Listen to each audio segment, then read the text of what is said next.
नमस्कार विद्यार्थी मित्रांनो, आपल्या यूट्यूब चॅनलमध्ये तुमच्या सगळ्यांचं स्वागत आहे। आज आपण जी नवीन जाहिरात आलेली आहे आणि फॉर्म भरायला सुरुवात झालेली आहे परीक्षेचे, तर त्याच्याबद्दल आपण आज थोडीशी माहिती घेणार आहोत। आता ही जाहिरात म्हणजे कोणती, तर नगर परिषदांची जाहिरात आलेली आहे आणि त्याच्यामध्ये जर आपल्याकडे पदवी ही जर डिग्री असेल, ही जर पात्रता असेल, तर आपण महाराष्ट्र नगर परिषद आणि कर निर्धारण प्रशासकीय सेवा ही जी पोस्ट आहे, तर या पोस्टसाठी आपण फॉर्म भरण्यासाठी पात्र आहोत। आता ह्या फॉर्म आपण भरला, ठीक आहे। आता फॉर्म भरल्यानंतर आपण जो आधी केलेला अभ्यास आहे, तर तो अभ्यास आणि या परीक्षेसाठी आवश्यक असलेला अभ्यास याच्यामध्ये काय साधर्म्य आहे किंवा कोणता अभ्यास आपला ऑलरेडी झालेला आहे आणि कोणता अभ्यास आपल्याला करायचा आहे आणि जो अभ्यास आपल्याला करायचा आहे तर तो अभ्यास आपण कुठून करणं अपेक्षित आहे, तर याच्याबद्दल छोटासा मार्गदर्शनपर व्हिडिओ आहे हा।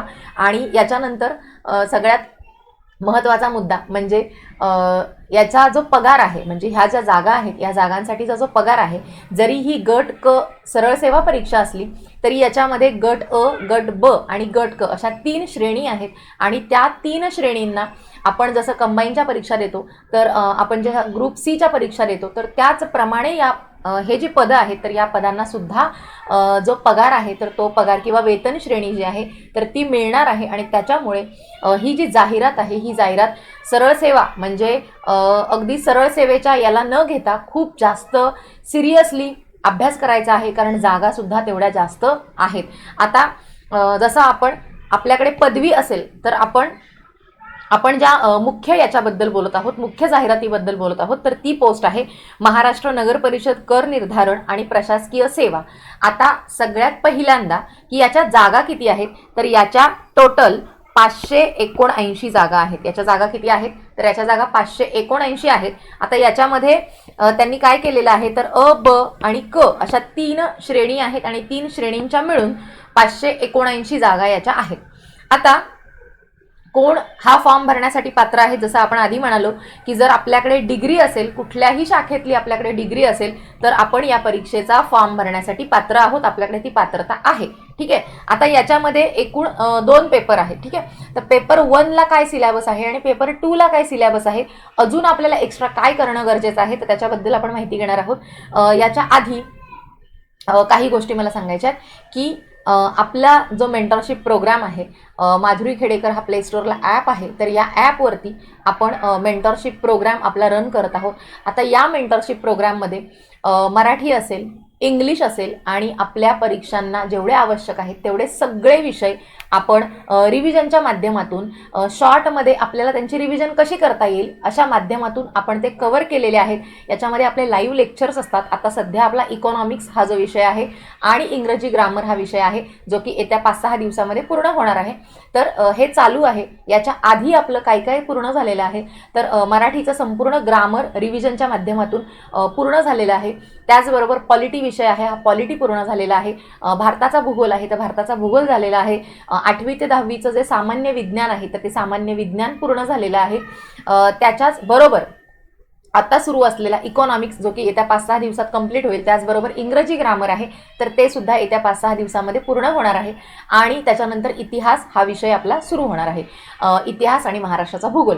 आता हे मला मुद्दाम का सांगावंसं वाटलं, तर आपला जो ॲप आहे तर याच्यावरती तुम्हाला खूप जास्त फीज भरावी लागत नाही। जे विद्यार्थी इतकी जास्त फीज अफोर्ड करू शकत नाही, जास्त पैसे एकदम भरू शकत नाही, तर त्यांच्यासाठी म्हणून हा आपला प्लॅटफॉर्म आहे। या प्लॅटफॉर्मवरती तुम्हाला फक्त 1000 रुपये भरायचे असतात आणि तुम्हाला संपूर्णपणे एका महिन्याचा तुम्हाला त्या ॲपचा ॲक्सेस मिळतो। या 1000 रुपयांमध्ये अगदी सगळं मराठीचं रिव्हिजन, अगदी सगळं इंग्रजी ग्रामरचं रिव्हिजन आणि झालेल्या सर्व विषयांचं रिव्हिजन तुम्हाला करता येतं। जर तुमचा अभ्यास झालेला आहे, तुम्ही आधी वाचलेला आहे, तुमची रिव्हिजन बाकी आहे, आता येणाऱ्या सगळ्या परीक्षांसाठी तुम्ही फॉर्म भरत आहात आणि तुमच्या रिव्हिजनला तुम्हाला फायनल टच द्यायचा आहे, काही भाग तुमचा राहिला आहे, काही भाग तुमचा झालेला आहे, तुम्हाला कळत नाही आहे की रिव्हिजन कशी करायची इतक्या फास्ट, तर तुम्ही आठवड्यामध्ये एका विषयाचं टार्गेट घेऊ शकता आणि त्या आठवड्यामध्ये त्या संपूर्ण विषयांची रिव्हिजन जी आहे तर ती खूप चांगल्या प्रकारे करू शकता। आपण ते जे व्हिडिओ आहेत तर ते व्हिडिओ आपण शॉर्टमध्ये केलेले आहेत आणि ते रिव्हिजन टाईप सगळे व्हिडिओ आहेत की एखादा भाग तुम्हाला समजला नसेल तर तो सुद्धा गॅरंटी आहे माझी की तुम्हाला नक्की समजेल, आणि एखादा भाग तुमचा झालेला आहे त्याची रिव्हिजन तुम्हाला करायची आहे तर तो भाग तुमचा तिथल्या तिथे व्यवस्थित त्याची रिव्हिजन तुमची पूर्ण होणार आहे. ठीक आहे, तर नक्की ॲप इन्स्टॉल करा आणि 1 महिना तुम्ही त्याचा ॲक्सेस घ्या आणि जेवढे काही विषय आहेत त्याच्यामध्ये तेवढे नक्की पहा.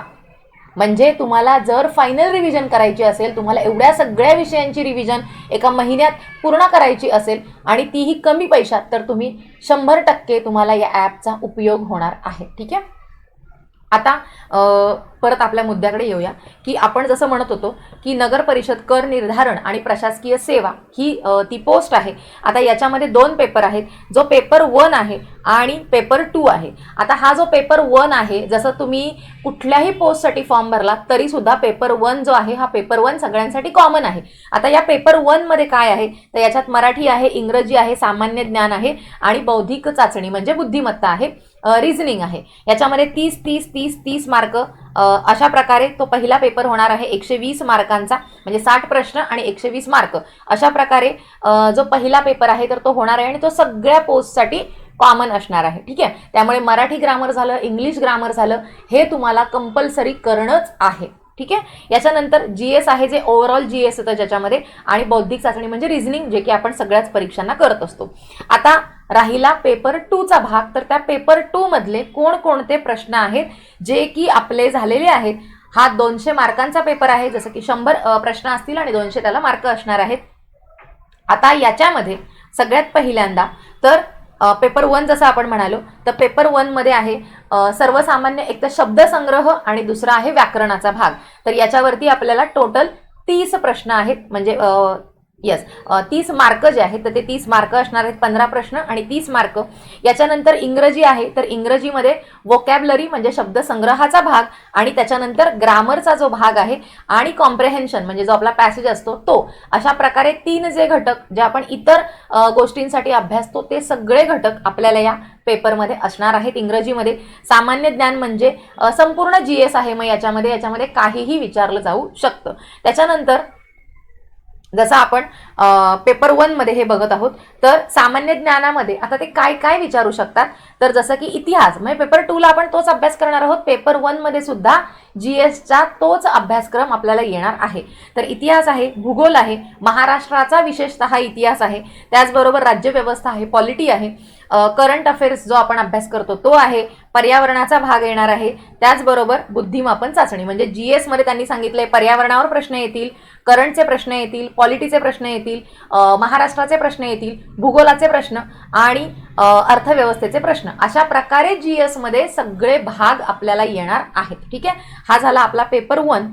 आता पेपर 2 जो आहे, या पेपर 2 मध्ये पुन्हा आपल्याला तेच विषय अभ्यासायचे आहेत, फक्त त्यांचं जे वेटेज आहे, त्यांचं जे मार्कांचं वेटेज आहे, पहिल्या पेपरमध्ये 15 मार्क होते म्हणजे 15 प्रश्न होते आणि 30 मार्क होते. याच्यामध्ये पूर्ण 100 प्रश्न आणि 200 मार्क आहेत. आता याच्यामध्ये असा आपण एक अंदाज घेऊ शकतो की प्रत्येक विषय जो सांगितलेला आहे तर त्या प्रत्येक विषयाला त्यांनी जर 10 मार्कांचं वेटेज दिलं तर आपण तो भाग नक्कीच कव्हर करू शकतो आणि खूप चांगले मार्क या पेपर 2 मध्ये आपण घेऊ शकतो. सगळ्यात पहिल्यांदा आहे महाराष्ट्राचा भूगोल, जो की आपण नेहमीच अभ्यासत असतो. हा महाराष्ट्राचा भूगोल आहे आपल्याला. आता याच्यामध्ये तुम्ही काय करायचंय, तर तुमचा महाराष्ट्राचा भूगोल अभ्यासून झालेला आहे, वाचून झालेला आहे, तर तुम्हाला जास्तीत जास्त इतर परीक्षांना आलेले जे काही महाराष्ट्राच्या भूगोलाचे PYQ आहेत हे तुम्हाला अभ्यासायचे आहेत. याच्यानंतर मानवी वसाहत हा जो भाग आहे तर याचा अभ्यास आपण जर राज्यसेवा मुख्यचा जर आपण विचार केला तर राज्यसेवा मुख्यमध्ये किंवा सौदी सरांचं जर पुस्तक बघितलं, सौदी भूगोलांचं जर पुस्तक आपण बघितलं तर त्याच्यामध्ये मानवी वसाहत असतील, मानवी वसाहतींमधल्या वस्त्यांमधल्या समस्या असतील, तांडे असतील, त्या ज्या वसाहती आहेत त्या वसाहतींचे प्रकार असतील, तर त्यांचे आराखडे असतील, तर याच्यावरती संपूर्ण भाग याच्यामध्ये दिलेला आहे. त्याचबरोबर आपण इतर परीक्षांना हा अभ्यास केलेला आहे, फक्त त्यांनी काय केलंय की तो भाग महाराष्ट्राच्या भूगोलामधून उचलून थोडासा वेगळा फक्त घटक त्यांनी दिलेला आहे. हा अभ्यास आपण ऑलरेडी केलेला आहे. जसं की आपण बघतो प्रकार असतील, त्यांचे आकार असतील, त्यांची रचना असेल, हे आपण ऑलरेडी अभ्यासलं आहे. सो हाच अभ्यास आपल्याला परत करायचा आहे. याच्यासाठी तुम्ही राज्यसेवा मुख्य असेल किंवा कंबाईन मुख्य असेल, कंबाईन पूर्व परीक्षा असेल, याच्यावरती आलेले जे प्रश्न आहेत मानवी वसाहतीवरती याचा नक्कीच अभ्यास करायला पाहिजे. हे तुम्हाला 100% इथे उपयोगाला येणार आहे. त्याच्यानंतर पर्यटन आहे, तर पर्यटनाचा अभ्यास सुद्धा आपण महाराष्ट्राच्या भूगोलामध्ये करतो, भारताच्या भूगोलामध्ये करतो. तोच अभ्यास आपल्याला पर्यटनाचा इथे करायचा आहे. पर्यटनाची स्थळं आणि त्याची वैशिष्ट्ये जी आहेत तर त्यांचा अभ्यास इथे आपल्याला करायचा आहे. त्याच्यानंतर पर्यटनांच्या प्रकारांमध्ये काय काय येतं बरं, काय काय येतं, तर आता ज्या नवीन संकल्पना आहे टुरिझमच्या बाबतीतल्या, तर त्याच्यावरती इथं प्रश्न येणं अपेक्षित आहे. याच्यानंतर महाराष्ट्राचा इतिहास आपण अभ्यासलेला आहे. हा महाराष्ट्राचा इतिहास आणि त्याचे सगळे प्रश्न, तोच महाराष्ट्राचा इतिहास जो आपण आधी केलेला आहे तर तोच आता परत आपल्याला करायचा आहे. त्याची आपल्याला रिव्हिजन करायची आहे आणि त्याचे आत्तापर्यंत आलेले सगळे PYQ जे आहेत इतर परीक्षांना आलेले ते आपल्याला व्यवस्थित करायचे आहेत या परीक्षेसाठी. त्याच्यानंतर आहे राज्यघटना, म्हणजे आपण पॉलिटीचा अभ्यास आपण करतोय आणि या पॉलिटीमध्ये जे आपण अभ्यासलेलं आहे तेच सगळे मुद्दे या पॉलिटीमध्ये आपल्याला परत त्या सगळ्याची रिव्हिजन करायची आहे, परत त्याचे सगळे प्रश्न सॉल्व्ह करायचे आहेत. हा घटक आपला जर 10 मार्काला आला तर इथून तो कव्हर होणार आहे. बघा, मूलभूत हक्क असतील, मार्गदर्शक तत्वे असतील, राज्यपाल असतील, मुख्यमंत्री असतील, मंत्रिमंडळ असेल, विधानसभा, विधान परिषद, विधी समित्या ज्या आहेत त्या आहे, राज्य विधिमंडळ आहे, केंद्र राज्य संबंध आहेत, 263 नंबरचं कलम असेल, 262 नंबरचं कलम असेल, 252 नंबरचं कलम असेल, 250 असेल, 253 असेल. तर हेच जे महत्त्वाचे मुद्दे आहेत जे आपण केंद्र राज्य संबंधामध्ये अभ्यासतो, तर तोच आपल्याला अभ्यासक्रम इथे दिलेला आहे आणि तोच आपल्याला व्यवस्थित करायचा आहे. आता हा जो भाग आहे राजकीय यंत्रणा, तर याच्यामध्ये आपल्याला काय करायचं, तर केंद्र सरकार असेल, केंद्रीय विधिमंडळ, राज्य सरकार आणि प्रशासन. तर जो प्रशासनाचा भाग आहे जो की आपण पेपर 2 म्हणजे पॉलिटी पेपर 2 आहे, आपण राज्यसेवा मुख्यचा ज्यावेळेस आपण अभ्यास करतो तर या मुख्यच्या अभ्यासामध्ये पेपर 2 मध्ये आपण काही भाग जो आहे हा वेगळा अभ्यासतो. तर त्याच्यामधून हा भाग जो आहे राजकीय यंत्रणेचा, तर तो आपल्याला तिथून कव्हर करायचा आहे. याच्यानंतर जिल्हा प्रशासन असेल, ग्रामीण आणि नागरी स्थानिक संस्था, म्हणजे काय करायचं इथं आपल्याला, तर इथं आपल्याला पंचायत राज जे आहे तर ते पंचायत राज जे आहे महाराष्ट्र संदर्भात सांगितलं, म्हणजे पंचायत राजच्या संबंधातल्या ज्या महाराष्ट्रातल्या समित्या आहेत त्या सुद्धा आपल्याला पंचायत राजमधून इथं या टॉपिकसाठी कंप्लीट व्यवस्थित वाचायचे आहेत, त्याची रिव्हिजन करायची आहे आणि त्याचे मागचे जेवढे काही प्रश्न आलेले आहेत तेवढे प्रश्न आपल्याला सॉल्व्ह करायचे आहेत. तो आपला घटक इथून 100% कव्हर होणार आहे. त्याच्यानंतर हे बघा, तेच दिलेलं आहे. 73वी घटना दुरुस्ती असेल, 74वी घटना दुरुस्ती असेल, तोच भाग जो की आपण पंचायत राजमध्ये अभ्यासतो तो आपल्याला इथे करायचा आहे. याच्यानंतर हा जो भाग आहे निवडणूक प्रक्रिया आणि प्रशासकीय कायदा, हा भाग पूर्णपणे आपल्यासाठी नवीन आहे. जर आपण कंबाईनचा अभ्यास करत असू तर जर आपण राज्यसेवा मुख्यमध्ये जसं आपण वरती म्हटलो तसंच राज्यसेवा मुख्यचा जर पेपर 2चा अभ्यास केला तर पेपर 2च्या अभ्यासामध्ये पॉलिटी पेपर 2, तर त्या पॉलिटी पेपर 2 मध्ये प्रशासकीय कायदा, नैसर्गिक न्यायाची तत्वे असतील, प्रशासकीय न्यायाधिकरणं असतील, ट्रिब्युनल्स वगैरे असतील, 323, 323A, 323B, तर याच्याबद्दल जी माहिती आहे तर ती आपल्याला राज्यसेवेचा पेपर 2 पॉलिटी पेपर 2चा जो दुसरा भाग आहे त्याच्यामधून हा आपल्याला अभ्यास, म्हणजे पॉईंट नंबर 9 जो आहे हा पॉईंट नंबर 9 आणि पॉईंट नंबर 8 आपल्याला राज्यसेवेच्या मुख्य पेपर 2 मधून, पॉलिटीच्या पेपर 2 भागामधून आपल्याला कव्हर करायचा आहे. निवडणूक प्रक्रिया, निवडणुकांशी संबंधित एक चॅप्टर आहे. प्रशासकीय कायदा हा एक घटक आहे, निवडणूक हा एक घटक आहे त्याच्यामध्ये दिलेला आणि त्याच्यातली सगळी माहिती इथे आपल्याला या 2 मुद्द्यांसाठी करायची आहे. जर तुम्हाला ते वाचायला जास्त पडलं तर कमीत कमी त्याचे जेवढे काही प्रश्न आलेले आहेत राज्यसेवा मुख्य परीक्षेला तेवढे तुम्ही इथे नक्कीच वाचू शकता. त्याच्यानंतर हा जो भाग आहे कामगार कल्याणाचा, हा आपण कुठून करायचा, तर HRD मध्ये HR आणि HRD. सो HRDचा जो भाग आहे या HRDच्या भागामध्ये काही समस्या दिलेल्या आहेत, बालकांच्या समस्या असतील, त्याचबरोबर काही सामाजिक समस्या दिलेल्या आहेत, महिलांच्या समस्या दिलेल्या आहेत, अपंगांच्या समस्या आहेत, कामगारांच्या समस्या आहेत. तर त्या भागामधून आपल्याला हा कामगार कल्याण हा जो घटक आहे तर तो कामगार कल्याण घटक आपल्याला तिथून कव्हर करायचा आहे. ठीक आहे. त्याच्यानंतर न्यायमंडळ, आता या न्यायमंडळामध्ये सुप्रीम कोर्ट आलं, हायकोर्ट आलं, त्याचबरोबर जी जिल्हा न्यायालय आहेत ती आली, त्याचबरोबर जे लोकायुक्त आणि लोक न्यायालय आहेत तर ती आली, न्यायालयीन सक्रियता आली, त्याचबरोबर जनहित याचिका आहेत तर त्यांची सुरुवात कोणी केली. तर ह्या सगळ्या गोष्टींशी निगडीत न्यायमंडळ आपण पॉलिटीमध्ये अभ्यासतो, तोच घटक आपल्याला इथं कंप्लीट करायचा आहे, त्याची रिव्हिजन करायची आहे आणि त्याचे जेवढे काही प्रश्न आहेत तेवढे प्रश्न करायचे आहेत. त्याच्यानंतर 2 कायदे जे की आपण सर्रासपणे बऱ्याचशा परीक्षांसाठी करतो. कुठला आहे तो? तर तो आहे RTI कायदा आणि दुसरा आहे RTS. तर RTI कायदा आहे 2005चा आणि RTSचा जो कायदा आहे महाराष्ट्र लोकसेवा हक्क अधिनियम, तर हे 2 कायदे आपण बऱ्याचशा परीक्षांसाठी अभ्यासलेले आहेत. 30 याच्यामध्ये कलमं आहेत आणि ही जर 30 कलमं तुम्ही व्यवस्थित अभ्यासलीत तर मला वाटत नाही की त्या कायद्यांमधला कुठलाही मार्क आपला जाईल. त्याच्यावर प्रश्न सुद्धा आतापर्यंत इतके विचारले गेलेले आहेत की सगळेच्या सगळी 30 कलमं त्या प्रश्नांच्या माध्यमातून कव्हर झालेली आहेत. ठीक आहे.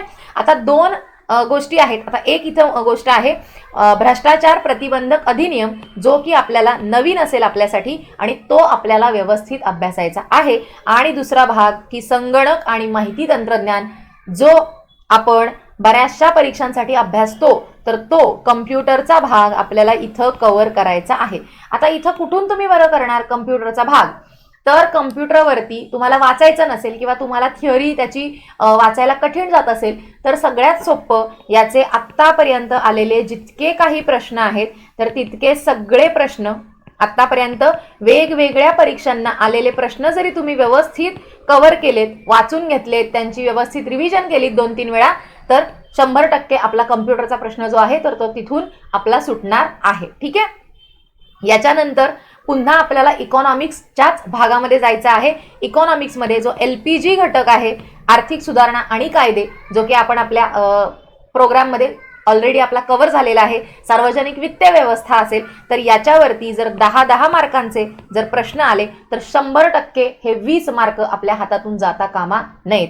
सगळ्यात पहिल्यांदा LPG वरती आत्तापर्यंत सगळ्याच परीक्षांना महत्त्वाचा असलेला इकॉनॉमिक्सचा घटक, नवीन आर्थिक सुधारणांची धोरणं जी आहेत ती, आणि कोणत्या क्षेत्रामध्ये लिबरलायझेशन म्हणजे काय, प्रायव्हेटायझेशन म्हणजे काय, ग्लोबलायझेशन म्हणजे काय, याच्यामध्ये कोणतं आर्थिक संकट आपल्यावरती आलं आणि त्याच्यावरती आपण कोणते उपाय योजलेले आहेत. मॅक्रो इकॉनॉमिक स्टॅबिलायझेशन असेल, त्याचबरोबर स्ट्रक्चरल ॲडजस्टमेंट जो प्रोग्राम आहे तो असेल, तर याच्यामधले खूप जास्त डिटेलमध्ये हा एकच चॅप्टर आहे तो तुम्हाला व्यवस्थित करायचा आहे. त्याच्यानंतर सार्वजनिक वित्त व्यवस्था, जो चॅप्टर कुठल्याही परीक्षेमधून सुटत नाही असा महत्त्वाचा चॅप्टर, जर त्यांनी याला 10 मार्काचं जर वेटेज दिलं तर त्या 10 पैकी आपला एकही मार्क जाता कामा नये, कारण आत्तापर्यंत याच्यावरती आपण खूप जास्त अभ्यास केलेला आहे. आता याच्यामध्ये बघा, तर याच्यामध्ये सगळ्याच गोष्टी आहेत. सार्वजनिक वित्त व्यवस्था म्हटल्यावरती महसुली जमा असेल, महसुली खर्च असेल, भांडवली जमा, भांडवली खर्च, सरकारचं जे अर्थसंकल्प आहे तो असेल, अर्थसंकल्पांचे प्रकार असतील, सरकारचं जी वेगवेगळी धोरणं आहेत ती असतील, तुटींच्या संकल्पना असतील, RBI असेल, RBIची जी मॉनिटरी पॉलिसी आहे दिलेलं आहे RBI, सो RBIची मॉनिटरी पॉलिसी असेल तर याच्यावरती प्रश्न येणार आहेत. त्याचबरोबर जर राजकोषीय सुधारणा असतील, गव्हर्नमेंटची फिस्कल पॉलिसी असेल तर ती फिस्कल पॉलिसी जी आहे तर ती कशाच्या माध्यमातून सरकार राबवत असतं, काय त्याची साधनं आहेत, जी RBIची मॉनिटरी पॉलिसी आहे तर तिची काय साधनं आहेत, या सगळ्या गोष्टींचा अभ्यास आपल्याला या सार्वजनिक वित्त या घटकामध्ये करायचा आहे. इथं टोटल 17 भाग दिलेले आहेत बघा. तर या 17 भागांचं जर आपण डिव्हिजन केलं तर, आणि जर आपण असा विचार केला की प्रत्येक घटकाला त्यांनी 5-5 मार्कांचं जरी वेटेज दिलं तरी आपण 50-60 मार्क अगदी आरामात, म्हणजे 50-60 प्रश्न आपण अगदी आरामात या पेपर 2 मध्ये टॅकल करू शकतो आपल्या आत्ताच्या असलेल्या अभ्यासावरती. आणि अजून आपल्याला अभ्यास झाला नसेल आपला तर हा जो भाग आहे हा भाग आपल्याला 100% कव्हर करायचा आहे, जेणेकरून आपल्याला जास्तीत जास्त मार्क मिळवता येतील. जसं मी म्हणाले की 2-3च असे घटक आहेत किंवा 2-3च मुद्दे आहेत की जे आपल्यासाठी नवीन आहेत. बाकी सगळा अभ्यासक्रम आहे हा आपल्या ओळखीचा आहे, खूप चांगल्या जागा आहेत, खूप काय म्हणतो सरळ सेवा आहे, एकच परीक्षा आहे. जर व्यवस्थित अभ्यास केला, जर तुम्ही ती परीक्षा व्यवस्थित टार्गेट केली तर 100% या पोस्टपर्यंत आपण पोहोचू शकतो. आणि सगळ्यात महत्त्वाचा मुद्दा जो आपला आपण म्हणालो होतो की आकर्षणाचा मुद्दा सगळ्यात जास्त कोणता बरं, तर कोणता होता तो? तर तो होता या ज्या भरती आहेत तर या भरतींना असलेला पगार. तर याच्यामध्ये जसं आपण मगाशी म्हणालो ओपन केलं होतं हां. तर याच्यामधली जी श्रेणी अ ची पदं आहेत, या श्रेणी अ च्या पदांना राज्यसेवेतील वर्ग 2 अधिकाऱ्यांची जी सॅलरी आहे, वेतन श्रेणी आहे, तर ती मिळणार आहे. जर याच्यातली श्रेणी ब चा आपण विचार केला तर या श्रेणी ब साठी जे STI, ASO आणि PSI यांची जी वेतन श्रेणी आहे S14 तर ती मिळणार आहे. आणि श्रेणी क ची जी पदं आहेत तर त्या श्रेणी क च्या पदांना जे आपण ग्रुप सी ची सॅलरी आहे तर ती ग्रुप सी ची सॅलरी मिळणार आहे. जरी सरळ सेवा असली तरी सुद्धा खूपच चांगली वेतन श्रेणी या पदांसाठी आहे. त्यामुळे खूप चांगले प्रयत्न करा, खूप जास्त फोकसने अभ्यास करा. जेव्हा कधी परीक्षा होईल हे 2 महिने आपल्या हातामध्ये आहेत. फॉर्म भरण्याची जी अंतिम तारीख आहे तर ती 20 ऑगस्ट आहे. त्यामुळे जितका जास्त अभ्यास करता येईल तितका जास्त अभ्यास करा, खूप चांगला अभ्यास करा, काहीही सोडू नका आणि 100% ही पोस्ट मिळवा. एवढंच सांगून मी थांबूया इथे.